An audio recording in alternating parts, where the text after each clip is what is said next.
Assalamualaikum warahmatullahi wabarakatuh. Waalaikumsalam warahmatullahi wabarakatuh. Bismillahirrahmanirrahim. Alhamdulillahi rabbil alamin. Wassalatu wassalamu ala ashrafil mursalin, imamil muttaqin, sayyidil ghurril muhajjalin, wa ala alihi wa ashabihil mujahidin at-tahirin, amma ba'du. Saudara-saudara kaum muslimin rahimakumullah. Satu hari ketika seorang ulama besar bernama Al-Imam Al-Faqih Abu Lais tengah berjalan-jalan di dekat kota Basrah, berkelumpulah sekelompok orang di dekat beliau. Mereka datang mengajukan satu pertanyaan.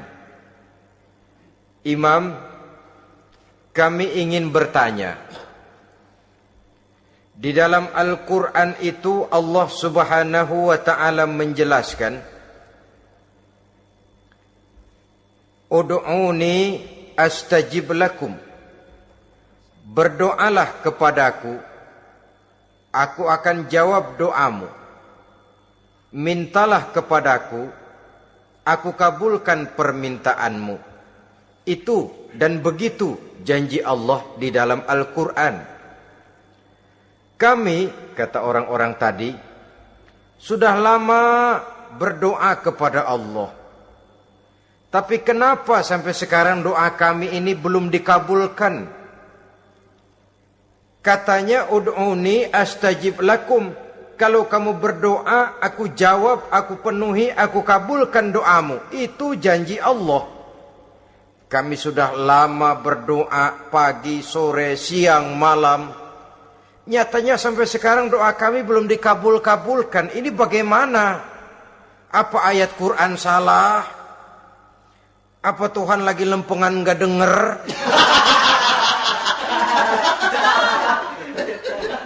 Apa doa kami yang terbalik? Kelihatannya sepele saja ini. Doa tidak didengar oleh Allah. Permohonan tidak dijawab, tidak dikabulkan oleh Allah. Tapi sebenarnya kalau kita mau merenung, kemalangan apa yang paling besar dalam kehidupan ini selain daripada kalau permohonan dan doa kita sudah tidak dihiraukan oleh Allah. Artinya hidup sudah tidak diopeni oleh Allah. Jangankan Allah, saudara-saudara, kita nggak diopeni sama mertua saja bingung. Ini mertua diem aja, kalau saya salah apa salahnya, kalau ada yang dikepengenin apa kepengenannya, boyak ngomong kenapa diem begitu.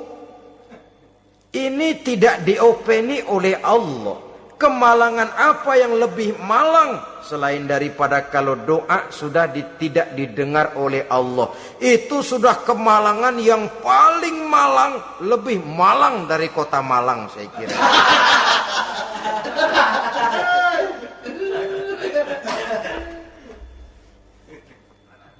Menghadapi pertanyaan ini, Imam Al-Faqih Abu Lais senyum.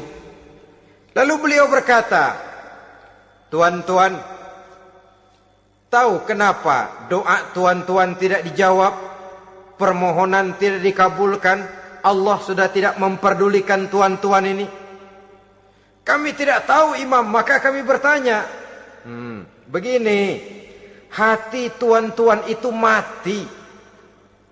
Dari hati yang mati, channel tidak nyambung kepada Allah. Dari channel yang putus tidak ada getaran strom, bagaimana akan timbul gejala? Hatimu mati, jadi pantas kalau doa tidak dikabulkan, permohonan tidak dipenuhi, doa tidak terjawab, hatimu mati. Saudara-saudara kaum muslimin, dari hati yang mati ini, getaran tidak akan sampai ke hadratullah azza wa jalla. Nah, ini juga satu penyakit yang kita sangat khawatirkan, yaitu apabila hati kita sudah mati selagi jasad masih hidup. Artinya, jadilah kita bangkai berjalan di hadapan Allah subhanahu wa ta'ala. Sementara kita sangat disibukkan dengan menggali berbagai macam jenis obat penangkal penyakit zahir, dan kita kurang perhatian untuk mencari obat penangkal penyakit batin yang kalau diserang penyakitnya menghancurkan kehidupan abadi di akhirat nanti. Perkembangan ilmu kedokteran nyata benar diikuti dengan perkembangan jenis-jenis penyakit. Makin maju ilmu kedokteran, makin modern penyakit. Ngerti juga rupanya itu penyakit. Dulu kita tidak kenal yang namanya AIDS. Kita tidak tahu yang namanya liver. Kita tidak kenal yang namanya stres. Paling yang banyak cika, masuk angin, dan sebagainya. Tapi baiklah, penyakit-penyakit batin yang menyebabkan hati menjadi mati, dan dari hati yang mati, doa tidak naik, tidak didengarkan oleh Allah subhanahu wa ta'ala. Nah, kata orang-orang tadi, yang menyebabkan hati kami mati ini apa, Imam? Beliau menjawab, pertama, araftumullaha wa lam tu'tuhu haqqahu. Yang menyebabkan hatimu jadi mati, pertama, kamu kenal benar kepada Allah, tapi haknya untuk disembah, kewajibanmu untuk menyembah, tidak pernah kamu laksanakan. Bagaimana Allah tidak akan jauh dari kita kalau kita tidak akan mengadakan pendekatan kepadanya. Dan pendekatan kepada Allah hanya bisa kita tempuh melalui jalur kegiatan ritual ibadah. Allah akan terlalu jauh apabila kita hanya membicarakannya lewat filsafat dan renungan yang mendalam. Tapi Allah akan dekat dan terasa hadir dalam hidup apabila kita dekati ia dengan pelaksanaan ibadah kepadanya. Kamu kenal Allah, tapi hakmu untuk menyembah, kewajibanmu untuk menyembah, haknya untuk disembah, tidak pernah kamu laksanakan. Kalau soal Allah kita kenal bukan main. Bahkan tidak hanya kita mengajarkan kenal juga kepada anak-anak kita. Kalau ditanya siapa pencipta matahari, bulan dan bintang? Allah. Siapa pencipta lautan, gunung, hutan belantara dan sungai-sungai? Allah. Siapa pencipta bumi, matahari dan sebagainya? Allah. Sembahyang apa enggak? Bagaimana nanti?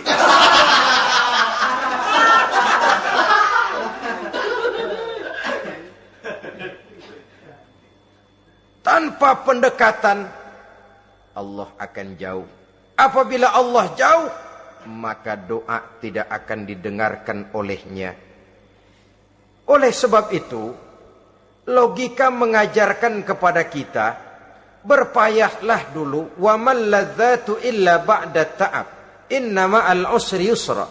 Di balik kesulitan menunggu kemudahan. Nikmat baru akan terasa, kelezatan hidup baru akan terasa setelah kita jerih payah banting tulang peras keringat. Rasanya memang lebih nikmat sepotong singkong hasil cucuran keringat sendiri ketimbang roti dijejelin orang. Ini berarti kita ingin mohon pertolongan kepada Allah, sementara dengan Allah sendiri kita jauh. Sama saja dalam kehidupan kita analoginya, saudara-saudara. Orang tidak kenal kepada saudara, tahu-tahu jauh dari saudara, tahu-tahu datang mau minjem duit. Apa kesan saudara? Enak aja, kenal enggak, dekat enggak, datang-datang mau minjem duit. Emang duit percetakan bapak lu?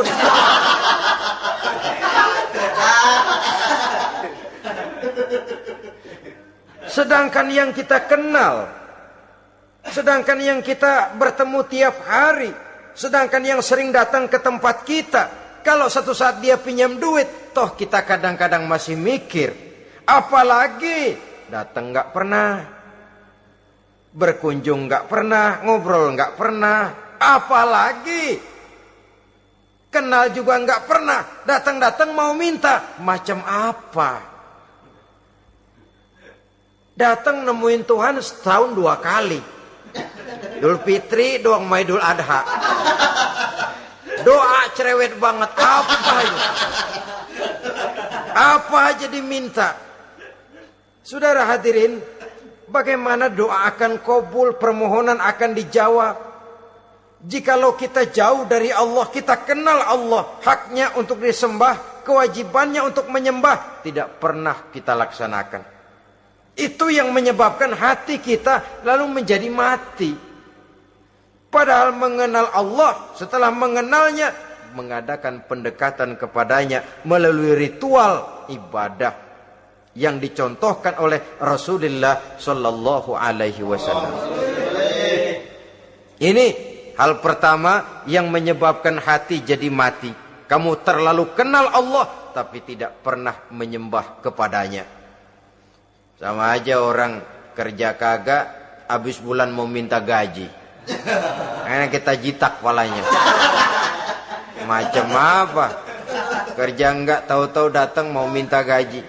Kerja dulu yang baik, habis bulan baru. Enggak diminta pun memang sudah ada jatahnya. Ibadah dulu kita kepada Allah. Soal Allah memberikan karunia kepada kita, itu hak Allah. Apabila kita dekat dengannya, ibadah yang kita laksanakan benar, karunia itu akan datang kepada kita. Saudara-saudara, yang kedua yang menyebabkan hati jadi mati, qara'tumul Qur'an walam ta'malu bih. Kamu baca Al-Qur'an tapi ajarannya tidak pernah kamu amalkan. Kamu baca Quran, tapi isinya kamu injak-injak. Sehingga ada peringatan dari Rasul Sallallahu Alaihi Wasallam. Beliau bersabda, "Iza azzamat ummatid dunya, wa fi riwayatin dinaron wa dirhaman, nuzi'at minha haibatul Islam. Wa iza turikatil amru bil ma'rufi wan nahyu 'anil munkari, hurimat 'alaihim barakatul wahyi. Wa iza tasabat ummati saqatat min 'ainillah." 3 peringatan keras, tapi yang merupakan gejala penyakit kita umat Islam, diperingatkan oleh Nabi kita. Pertama, iza azzamat ummatid dunya, apabila umatku telah terlalu mengagung-agungkan dunia, apabila umatku telah jatuh menjadi umat yang materialistis, segalanya diukur dari sudut keduniaan saja, nuzi'at minha haibatul Islam, maka akan dicabutlah dari mereka kehebatan agama Islam. Hilang kehebatan Islam apabila kita jatuh menjadi umat pengagung dunia, penyembah materi. Nilai kita, keberadaan kita tidak dihargai orang lain. Orang memandang kita remeh saja. Orang Islam gak ada apa-apanya, bayar aja. Bisa dibeli, bisa diatur, bisa dikerjain, garap saja. Nuzi'at minha haibatul Islam, hilang dari mereka kehebatan Islam ini. Kenapa? Mereka telah mengagungkan dunia dan menjadikannya sebagai tujuan. Padahal dunia cuma alat, materi cuma alat, harta cuma alat. Yang kedua, wa iza turikatil amru bil ma'rufi wan nahyu 'anil munkari, hurimat 'alaihim barakatul wahyi. Apabila telah ditinggalkan amar ma'ruf dan nahi munkar, maka hilanglah keberkahan wahyu. Ini yang ada hubungannya dengan masalah kita.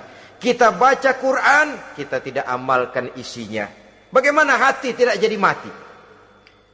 Amar ma'ruf dan nahi munkar ditinggalkan orang, hilang keberkahan wahyu. Pada saat itu boleh jadi Quran ada, tapi cuma tinggal tulisan saja. Islam ada, cuma tinggal sekedar nama saja. Diseminarkan, disimposiumkan, dimuktamarkan, tapi tidak dijabarkan dalam kehidupan sehari-hari. Apabila amar ma'ruf dan nahi munkar telah ditinggalkan orang, hilang keberkahan Quran itu. Akibatnya apa?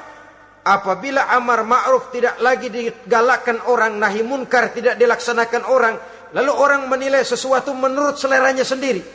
Mana yang ma'ruf, mana yang munkar, tidak ada lagi patokan utama. Kalau baik kata otaknya, dia kerjakan. Tidak baik menurut otaknya, dia tinggalkan. Agamanya adalah otak, berhalanya adalah akal.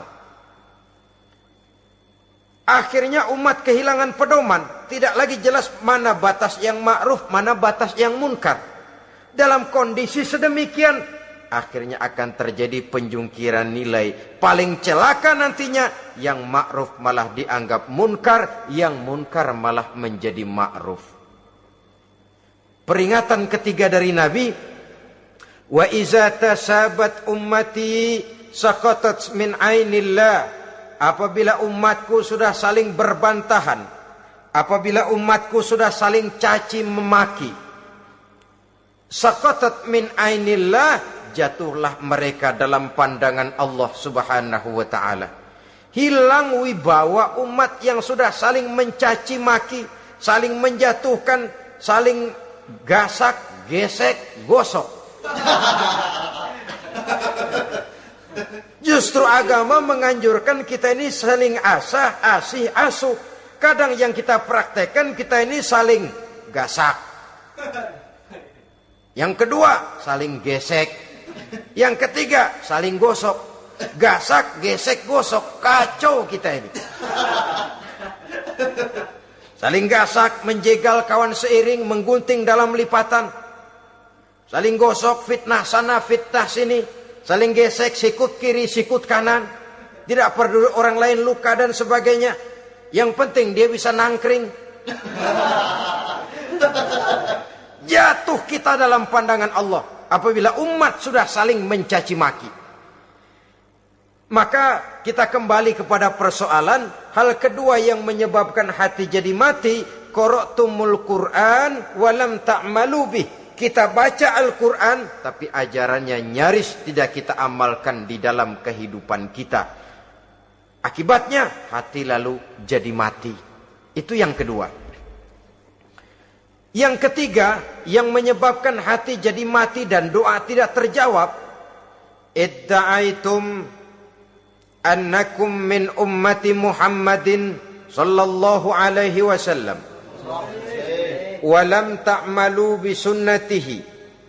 Kamu mengaku, kamu memproklamirkan diri sebagai umatnya Nabi Muhammad, tapi sunnahnya tidak pernah kamu amalkan.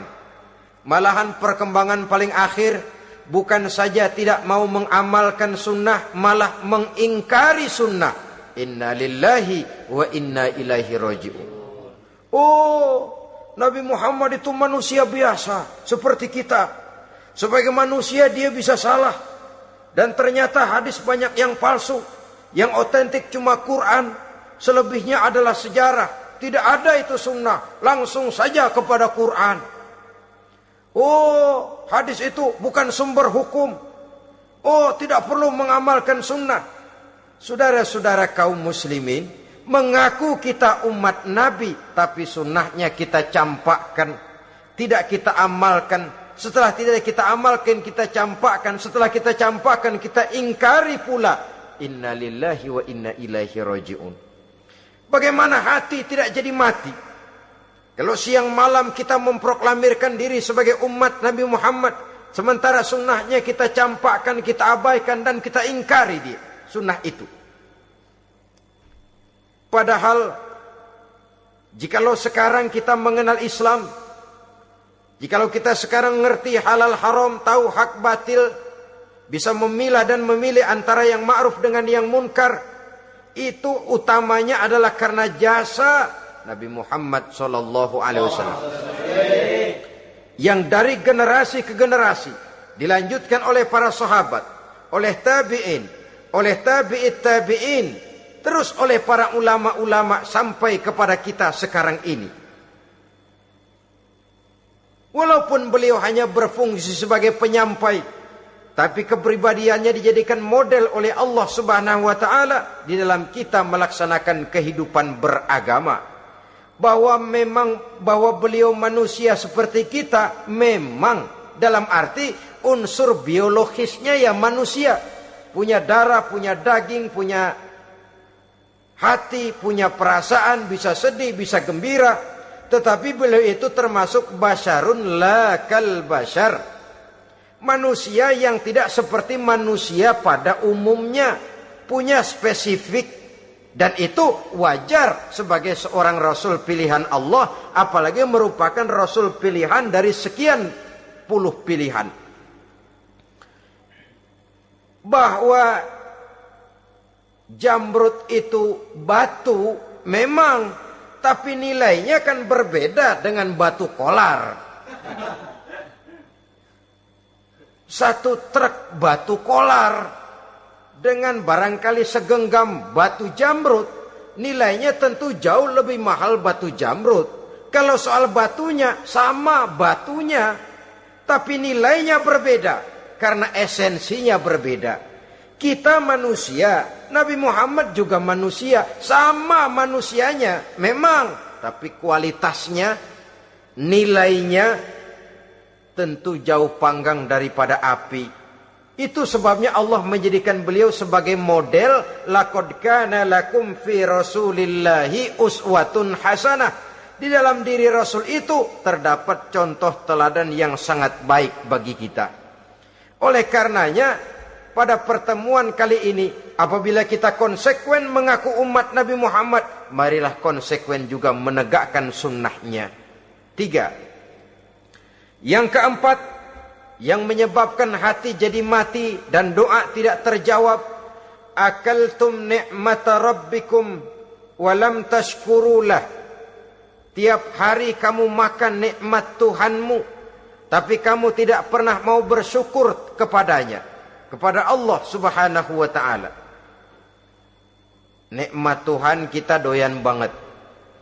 Tidak pernah sehari dan sesaat pun terlepas diri dan hidup ini dari nikmat-nikmat yang diberikan Allah.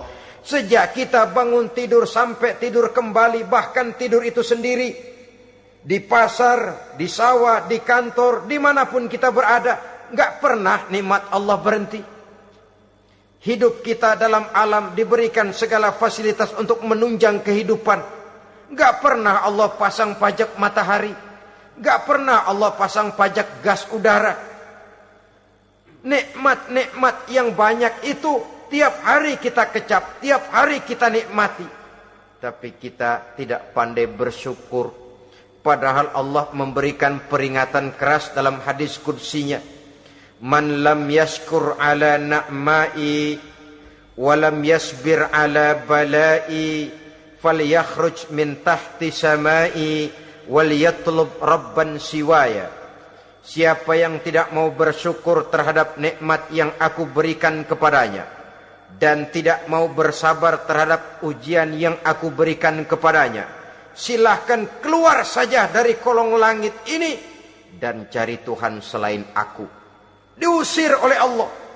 Kalau orang tidak mau bersyukur terhadap nikmat yang aku berikan dan tidak mau bersabar terhadap ujian yang aku timpakan, keluar dari kolong langitku, keluar. Cari Tuhan selain aku. Diusir. Lah yang ngusir Allah. Anak sekarang bilang mau ke Menong.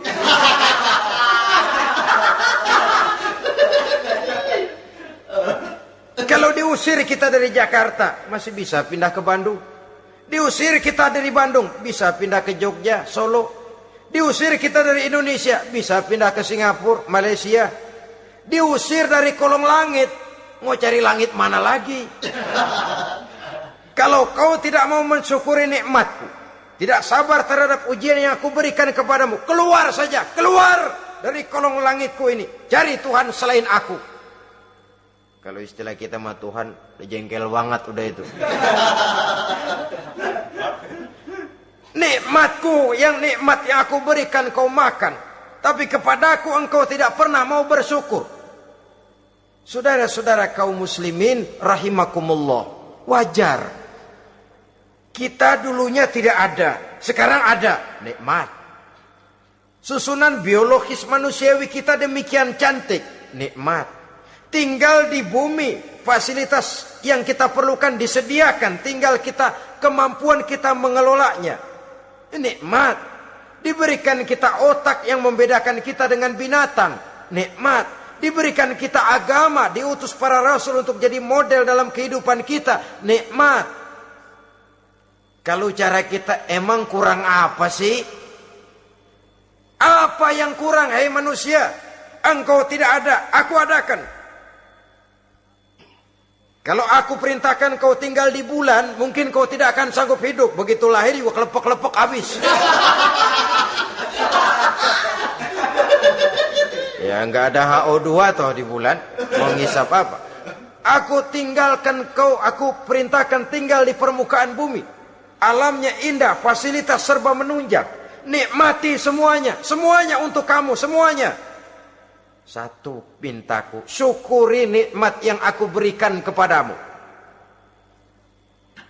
Ya bukan cuma syukur dalam ucapan, syukur dalam perbuatan.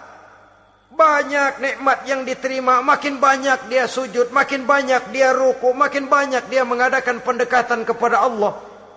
Syukur dalam artian berupa tindakan dan perbuatan, mempergunakan nikmat sesuai dengan kehendak yang memberikan nikmat itu sendiri kepada kita. Saudara-saudara kaum muslimin rahimakumullah, ini penyakit yang keempat. Kamu makan nikmat Tuhanmu, tapi kamu tidak pernah pandai bersyukur kepadanya, mensyukuri nikmat yang diberikan tadi. Bagaimana hati tidak jadi mati? Kita sibuk mempersolek jasmani, mencari obat penangkal penyakit zahir. Maka yang ramai di zaman sekarang, saudara lihat, salon, fitness, senam, macam-macam jenis. Tidak ada salahnya dan tidak ada jeleknya. Tapi kalau itu sampai melupakan kita kepada memperindah batin, memperbaiki jiwa, artinya bukankah kita perlahan tapi mempersiapkan diri menjadi bangkai berjalan di hadapan Allah. Dengan operasi plastik, yang pesek jadi mancung, yang sipit jadi belok, kulit keriput jadi kencang, pipi terlalu cekung bisa diatur. Saudara-saudara, tapi kalau hati yang rusak, jiwa yang rusak, kemana lagi kita akan berobat kalau bukan kepada agama? Maka hati itu jadi mati apabila kita selalu memakan nikmat Allah dan tidak pandai mensyukuri nikmat itu. Dari hati yang mati tidak akan ada getarannya. Oleh sebab itu doa tidak terjawab. Selanjutnya, yang menyebabkan doa tak terjawab dari sebab matinya hati, qultum annal mauta haqqun wa lam tasta'iddu lahu. Kamu berkata, kamu yakin bahwa mati adalah sesuatu yang benar, tapi kamu tidak pernah punya persiapan untuk mati. Padahal menurut logika, orang yang akan bepergian jauh tentu dia harus mempunyai bekal yang cukup. Semakin jauh jarak perjalanan yang akan ditempuhnya, semakin banyak perbekalan yang harus dibawanya. Dahulu, seketika beberapa jamaah dari Yaman akan melaksanakan ibadah haji dengan nekat, mereka berprinsip, pokoknya kan berangkat haji jadi tamunya Allah. Nanti Allah yang akan ngelayanin. Mereka nekat, modal badan doang berangkat. Diadukan kepada baginda Rasul, lalu turun peringatan dari Allah, wa tazawwadu fa inna khairaz zadi taqwa. Jangan begitu, bawa bekal. Sesungguhnya bekal yang paling baik adalah takwa. Bahwa berangkat dengan bekal takwa itu bekal yang paling utama. Tapi bekal-bekal yang lain pun jangan diabaikan. Kalau kita akan berangkat untuk tujuan yang baik, bekal yang paling utama memang takwa. Tapi tidak berarti harus mengabaikan bekal-bekal yang lain. Begitulah, semakin jauh perjalanan yang akan kita tempuh, semakin banyak bekal yang harus kita hadapi. Kalau saudara mau pergi ke Surabaya, tidak membawa bekal kemudian berani berangkat, rasanya sih saya pikir itu bukan berani, nekat namanya. Sama saja orang belum pernah sembahyang, mati. Nekat tuh orang, berani amat. Belum berbuat kebaikan barang sedikit pun sudah mati, nekat namanya itu. Sama saja tadi, nggak bawa bekal apa-apa berangkat ke Surabaya. Sampai Surabaya belum tentu, sengsara udah jelas. Belum punya bekal yang baik sudah mati. Sampai ke surga belum tentu, tapi kebelangsak dan sengsara rasa-rasanya pasti itu. Oleh karena itu, kalau kita yakin mati sesuatu yang benar, sesuatu yang pasti datang menimpa, maka hendaklah kita mempersiapkan bekal. Kemudian, idda'aitumun najata minan nar wa ramaitum fiha anfusakum. Kamu memproklamirkan diri ingin selamat dari neraka, tapi kamu lemparkan dirimu ke dalam neraka. Bagaimanapun bajingannya bajingan, kalau ditanya ente mau masuk neraka enggak, jawabannya pasti enggak. Itu pasti perbuatannya sendiri yang melemparkan dirinya ke dalam neraka, membiarkan dirinya berlarut-larut, bertimbun-timbun dalam dosa dan kesalahan, dan tidak akan ada niatan untuk memperbaiki diri. Hanyut di meja judi, habis ditelan minuman keras, fitnah sana, fitnah sini, hasud sana, hasud sini. Padahal mulutnya ingin selamat dari neraka, perbuatannya malah melemparkan dirinya ke dalam api neraka. Tidak ada orang yang lebih sayang kepada diri kita selain kita sendiri. Dan menyayangi diri itu tidak cuma dengan memandikannya sehari 3 kali, memakaikannya parfum dengan segala macam merek, memakai sabun yang wangi-wangi, minyak yang harum-harum. Lebih daripada itu, jaga dan sayangi diri. Jangan jatuhkan dia ke dalam perbuatan-perbuatan yang bisa menjerumuskan diri itu ke dalam neraka. Kemudian disambung oleh Imam Al-Faqih Abu Lais yang menyebabkan doa tidak terjawab karena hati mati. Idda'aitum dukhulal jannah walam ta'malu laha. Kamu ingin masuk surga, tapi kamu berat mengamalkan perbuatan yang bisa menyampaikan kamu ke surga. Semua kita kalau ditanya, mau masuk surga? Mau. Tapi jarang yang berlomba melakukan perbuatan-perbuatan yang bisa menyampaikan kita ke surga. Kemudian yang terakhir kata Imam Al-Faqih Abu Lais, dafantum mautakum walam ta'tabiru laha. Kamu menguburkan orang yang mati di antara kamu, tapi kamu tidak bisa mengambil iktibar, tidak bisa mengambil pelajaran dari mayit yang jenazah yang kau kuburkan itu. Mestinya kan nguburin orang tuh membuat sadar. Iya, kalau sekarang dia saya baringkan di liang lahat, menghadap ke arah kiblat, bantalnya tanah. Setelah itu ditutup dengan papan, lalu ditimbun dengan tanah. Iya, sekarang giliran dia, giliran saya, entah besok, lusa, bulan depan, tahun depan, tapi pasti mengubur mayat, mengubur jenazah, tapi tidak bisa mengambil iktibar dari yang dilaksanakannya itu. Ini merupakan penyakit-penyakit batin yang merupakan handicap, yang menimbulkan jarak antara kita dengan Allah Subhanahu wa ta'ala. Pantas kalau itu semua ada pada diri kita, hati jadi mati. Dari hati yang mati, doa tidak akan tembus. kita tidak lagi akan diperdulikan oleh Allah Subhanahu wa taala. Dan itu sekali lagi kemalangan yang terbesar dalam kehidupan kita. Bagaimana jalan keluarnya? Pertama, memperbaiki batin kita, menyelamatkan diri daripada penyakit-penyakit yang bisa mematikan hati seperti yang sudah saya sebutkan tadi. Yang kedua, berdoa dengan adab. Sehingga tata cara di dalam kita bermohon kepada Allah Subhanahu wa taala dibicarakan secara khusus oleh Al-Imamul Ghazali dalam kitab Ihya beliau yang disebut adabud doa. Adab di dalam kita melaksanakan doa kepada Allah Subhanahu wa taala. Setelah batin ini bersih dari penyakit-penyakit hati yang bisa menyebabkan hati jadi mati, berdoalah kita kepada Allah. Bagaimana adabnya? Kata Imamul Ghazali rahimahullah, yang pertama hendaklah ia di dalam berdoa itu memilih waktu yang mulia. Minal awqatis syarifah, kata beliau. Memilih waktu-waktu yang punya nilai mulia. Ramadan dalam 1 tahun,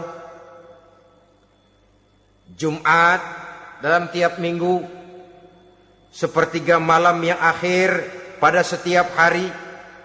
Waktu-waktu yang punya nilai mulia. Walaupun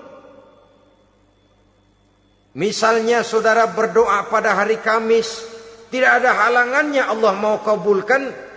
Ini tidak berarti bahwa kalau sudah berdoa hari Jumat lalu hari Kamis tidak mau berdoa, tidak. Lebih memilih mengintai waktu-waktu yang punya nilai mulia. Lailatul Qadar sekali dalam setahun. Waktu-waktu yang punya nilai mulia.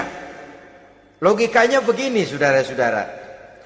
Kalau kita datang ke rumah seseorang, tujuan utama kita minjem duit, yang paling pertama kita perhitungkan tanggal berapa nih? Kan itu toh, tanggal berapa? Kalau tanggal 20 atuh minjem duit, orang lagi ngap-ngapan, boro-boro dia bisa minjemin, dia sendiri mungkin lagi pusing. Kita lebih dulu kita amatin tanggal berapa nih? Yang enak sore apa siang? Jam 2. Jam 2 dia baru pulang dari kantor, tapi giliran tidur. Kalau dia tidur dibangunin datang mau minjem duit, kagak dimaki-maki sudah kebagusan deh. Kan kita lihat waktunya, timingnya kata orang sekarang. Tanggal berapa, sore apa malam, apalagi gulam apa terang bulan. Itu semua sudah kita atur sedemikian rupa, memilih waktu. Yang kedua kata Imamul Ghazali, memilih keadaan yang istimewa. Kalau tadi soal waktu, yang kedua soal keadaan.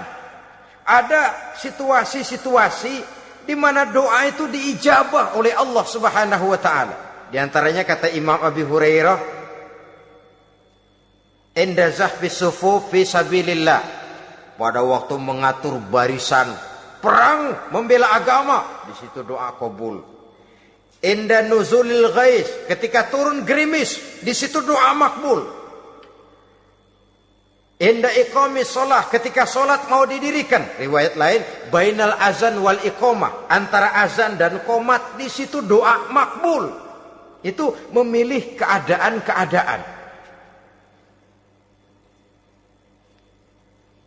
Kemudian yang ketiga kata beliau, berdoa menghadap kiblat. Ya, apa kalau doa madhab mudik Tuhan gak tahu? Tahu. Tuhan gak dengar? Dengar. Cuma lebih etis. Lebih etis kalau kita berdoa menghadap ke arah kiblat. Saudara-saudara kaum muslimin rahimakumullah.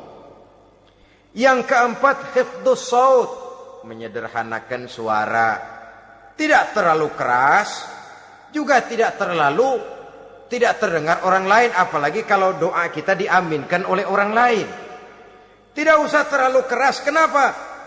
Karena Allah yang kita meminta kepadanya bukan zat yang tuli, bukan zat yang buta, bukan zat yang tidak dengar, bahkan dia maha dengar.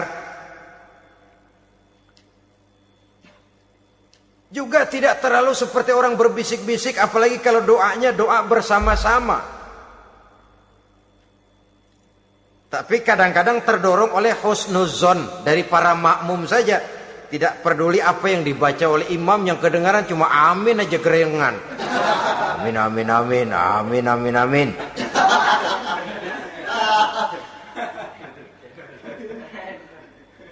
Juga tidak terlalu keras. Seperti orang berdoa, seperti orang pidato. Saudara-saudara kaum muslimin rahimakumullah. Yang kelima, alla yatakallafa saja' fid du'a.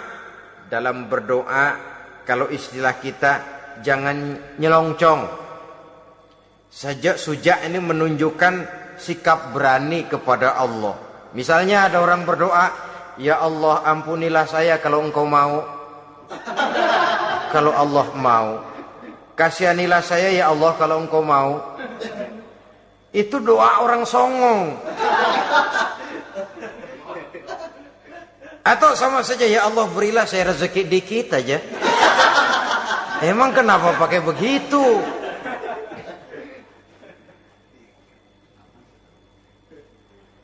Allah yatakallafa saja fid du'a. Yang keenam kata Imam Al-Ghazali, at-tadarru' wal khusyu'. Dengan tadarru' dan khusyu', dengan sikap tawadu, benar-benar ya seperti kita lah kalau datang memang menghajatkan pertolongan dari seseorang, segala action kita atur supaya hajat kita itu kabul, kan begitu. Kadang-kadang istilah orang kalau perlu ngesor mah ngesor dah, yang penting permintaan dikabulkan, gitu saja. Kita lihat sekarang ini, ramai orang bicara soal film-film Parno. Kelihatannya pendatang-pendatang baru, pokoknya asal bisa main dah, bugil ya bugil dah. Yang penting nyohor, bisa tampil. Walaupun dalihnya semua sama, mula-mula cuma iseng. Adegan panas bagaimana? Kalau tuntutan skenario apa boleh buat? Apa boleh buat? Emang nggak bisa milih. Setelah film beredar baru saya juga jijik ngelihat, lah tadi kemana waktu bikin? Udah jadi baru jijik, bikinnya merem memang itu.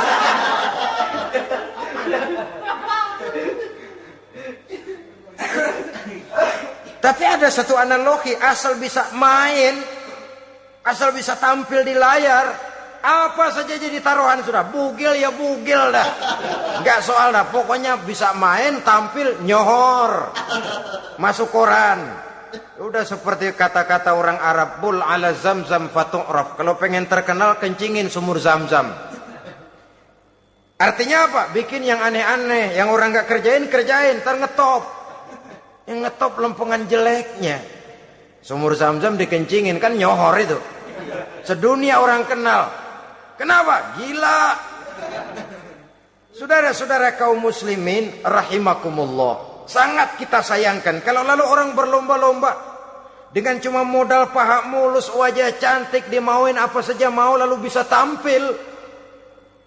Akibatnya yang jadi korban adalah anak-anak kita. Disuguhi tontonan-tontonan yang meracuni jiwa mereka. Walaupun akibatnya barangkali ya lain, seperti band orkes dengan film memang akibatnya tidak langsung ya. Kalau band orkes akibatnya langsung, dia bisa berantem di tempat lokasi.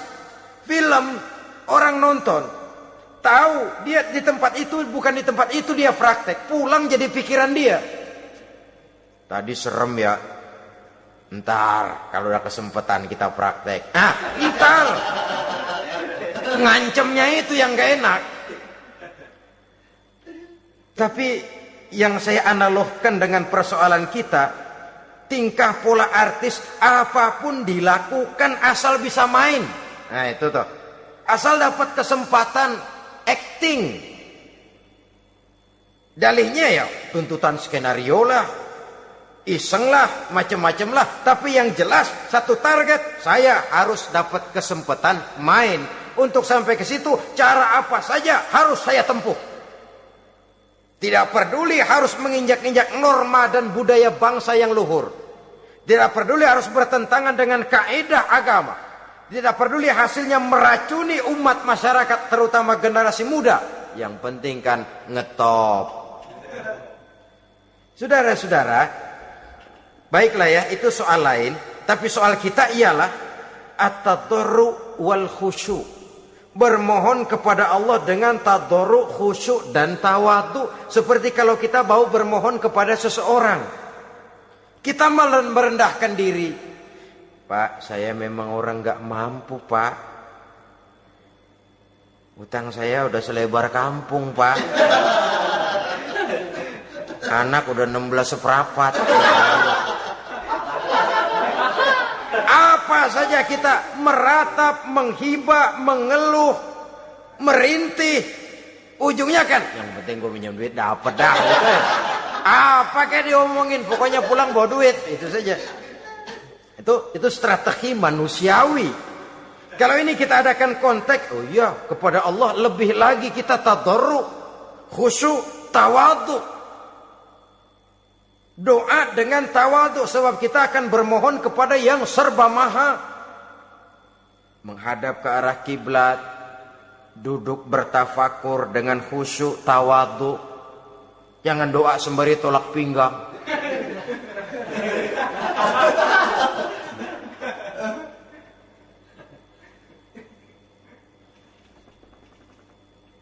Yang ketujuh, kata Imamul Ghazali, ayyujzimad du'a wa yuqina bil ijabah. Hendaknya dia menjazamkan doanya itu dan yakin bahwa doanya akan dikabulkan oleh Allah. Sebab kata Nabi, innallaha la yaqbalu du'aan min qalbin ghafilin lahin. Allah subhanahu wa ta'ala tidak akan menerima doa dari hati yang lalai dan main-main. Doa ke orang ugah-ugahan.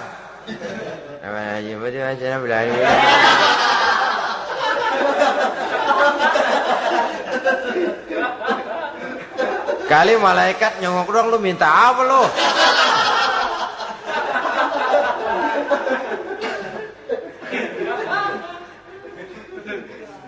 Seperti tadi itu, kita datang mau minjem duit sama orang, ngomongnya ogah-ogahan. Minjem duitnya dikasih syukur, enggak ya udah. Ya enggak dah, enggak dikasih sudah. Kenapa? Mintanya begitu. Enggak serius dan enggak yakin bahwa doanya akan dikabulkan. Kalau kita sudah punya keyakinan, jangan-jangan doa saya enggak diterima Allah. Enggak. Kata Allah, ana inda zanni abdi bi. Aku sih bagaimana menurut sangka hambaku kepadaku saja. Kalau sangkanya baik, aku baik. Kalau sangkanya doanya dikabulkan, aku kabulkan. So itu doa harus dengan pasti dan harus dengan yakin doa itu akan dikabulkan dan meluruskan harapan, membenarkan cita-cita, meluruskan maksud apabila doa itu dikabulkan oleh Allah Subhanahu wa taala. Saudara-saudara, oleh karenanya jangan doa setengah hati. Jangan berdoa sambil main-main. Apalagi menghadap kiblat dengan dua tangan terangkat sebagaimana dicontohkan oleh Rasulullah sallallahu alaihi wasallam. Bahwa berdoa tanpa mengangkat kedua tangan pun Allah tahu. Allah dengar. Tapi kelihatannya kurang serius. Seolah-olah terserah dah Tuhan, mau dikasih ya kasih, enggak ya udah. Seolah-olah kita tidak serius dalam berdoa. Kemudian yang berikutnya kata Imamul Ghazali, ayyaftataha du'a bi zikrillah fala yabda'u bi su'al. Hendaknya dia mulai berdoa itu dengan menyebut nama Allah, berzikir kepada Allah, fala yabda'u bi su'al, jangan langsung memulai dengan permintaan. Ini tata krama etisnya. Sama juga orang kirim surat, salam sejahtera kami haturkan, padahal mah nggak ada itu juga nggak apa-apa. Itu kan maksud mukaddimah saja. Besar harapan kami semoga Bapak dan sekeluarga di sini pun berada dalam keadaan sehat walafiat. Selanjutnya kami telah dengar dari berbagai teman tentang kedermawanan Bapak, tentang bantuan Bapak di berbagai bidang yang menyangkut sosial pendidikan. Sehubungan dengan itu maka kami bermaksud mengajukan permohonan. Baru masuk itu mah 15 kalimat kesonoin, urusan lain. Intinya sehubungan dengan itu kami bermaksud memohon kepada Bapak. Kita mulai. Salam sejahtera kami haturkan, bersama ini pula kami macam-macam lah. Sama juga seperti tadi itu. Kita datang mau minjem duit. Datang karena kita tahu datang habis bulan. Malam terang bulan. Udaranya sejuk. Ngobrol lah kita. Dapat teh. Apa kabar Pak? Baik. Aduh Bapak sih, untung dah Pak. Kayak pemurah lagi. Saya tahu Bapak banyak nyumbang di mana-mana. Di Angon aja tuh orang di Angon.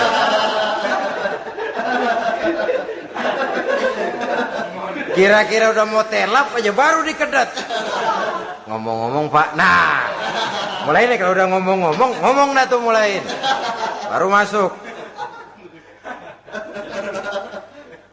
Jadi etisnya berdoa itu dimulai dengan zikrullah. Karena itu umumnya dimulai dengan Alhamdulillahirabbil alamin. Kita puji dulu Allah. Alhamdulillahirabbil alamin hamdan yuwafi ni'amahu wa yukafi'u mazidah. Kita puji dulu Allah. Seperti orang tadi lah. Kita puji dulu kebaikannya. Walaupun pada akhirnya kita minjem duitnya. Ya, sebenarnya Allah nggak perlu dipuji toh. Dipuji atau tidak Allah tetap termulia. Ini etis manusia. Allah tidak berharap untuk dipuji oleh manusia. Allah tidak untung seluruh alam memujinya. Manusia mau memuji atau tidak itu urusan manusia sendiri. Allah tidak minta untuk dipuji. Allah juga tidak gila kepada pujian. Kalau kita memulai doa dengan pujian, etis kita kepada Allah Subhanahu wa taala di dalam kita bermohon kepadanya. Saudara-saudara kaum muslimin rahimakumullah. Kemudian menyesuaikan doa dengan kondisi. Ini termasuk syarat batin ya, taubat, waraddul mazalim kata Imam Ghazali, menolak segala macam kezoliman. Artinya kalau berdoa itu tahu diri. Kalau gaji kita sebulan 700 atau 800 900 ribu, berdoa minta rezeki 1 juta, itu tahu diri namanya. Kan cuman kurang 100 ribu. Nah, kalau kerja kagak minta gajian 1 juta.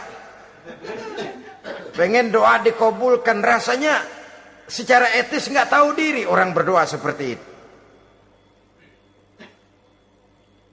Orang datang mau minta duit, mau pinjam duit kepada kita, kan kita lihat kira-kira mampu ngembaliin nggak nih orang. Kita lihat, kita evaluasi kemungkinannya. Lalu si yang minjem tentu tahu diri. Kalau memang kekuatannya ngembaliin tidak seperti kekuatannya mulangin, hendaknya dia timbang rasa. Begitu juga kepada kita etisnya kepada Allah Subhanahu wa taala. Tahu diri, menyesuaikan doa dengan keadaan. Kalau tidak ada gap terlalu jauh panggang daripada api, nanti nasibnya bagai si pungguk merindukan bulan. Apabila adab-adab di dalam berdoa ini kita perhatikan, sejak dia dari adab yang zahir sampai kepada adab yang batin, kemudian penyakit-penyakit yang membuat hati itu jadi mati, maka insya Allah doa kita dijabah oleh Allah Subhanahu wa taala.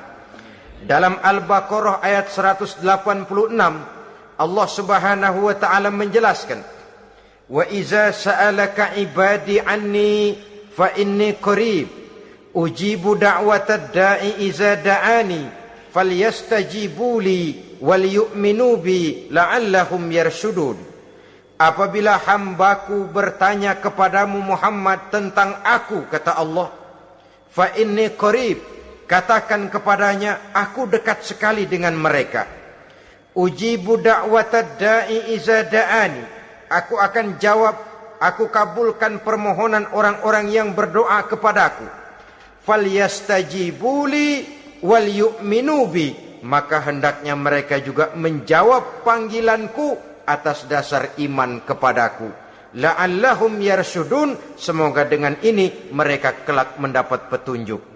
Saudara-saudara, Al-Baqarah 186 ini dengan nyata menjelaskan kepada kita, Allah akan menjawab doa, mengabulkan permohonan apabila kita falyastajibuli wal yu'minu bi, juga menjawab panggilan Allah atas dasar beriman kepadanya.